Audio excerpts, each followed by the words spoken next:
29 तारखेला संध्याकाळी 5 वाजता देशाचे पंतप्रधान माननीय नरेंद्रजी मोदीजी यांची जाहीर सभा पुणे जिल्ह्यातल्या 4 लोकसभा मतदारसंघासाठी रेसकोर्सच्या मैदानावर व्हायची आहे। रेसकोर्स मैदानावर सभा घेण्याचं धाडस आजपर्यंत केवळ 2दाच झालं आहे आणि त्यामुळे ती खूप मोठी सभा होईल।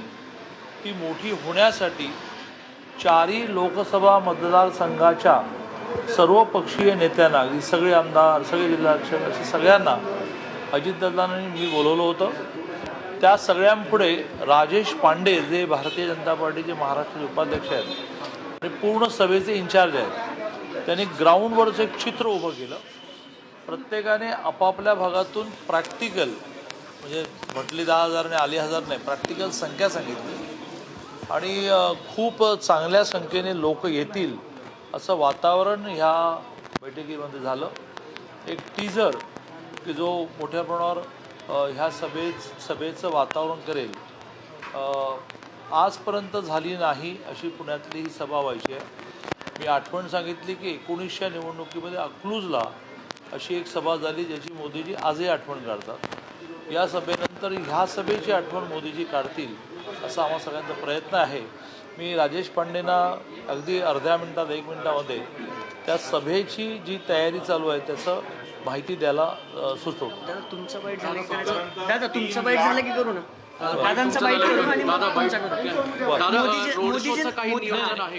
एकदा सभा विषय संपला की संपला, मग राजकीय सुरू त्याचं सेपरेट होईल ना दादा, प्लीज दादा रोड कुठलंही।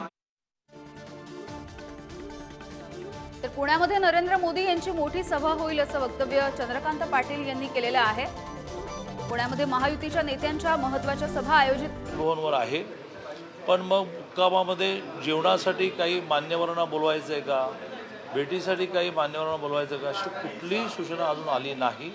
कराडची सभा आटपून ते डायरेक्ट इथे जे येतील ते 6 वाजता, म्हणजे 5 ते 6 पार मुख्यमंत्री एकनाथजी आणि उपमुख्यमंत्री अजितदादा, रामदासजी आठवले, महादेव जानकर खूप भाषणं व्हायची आहेत। 6ला ते व्यासपीठावर आल्यानंतर उमेदवारांची भाषणं होतील।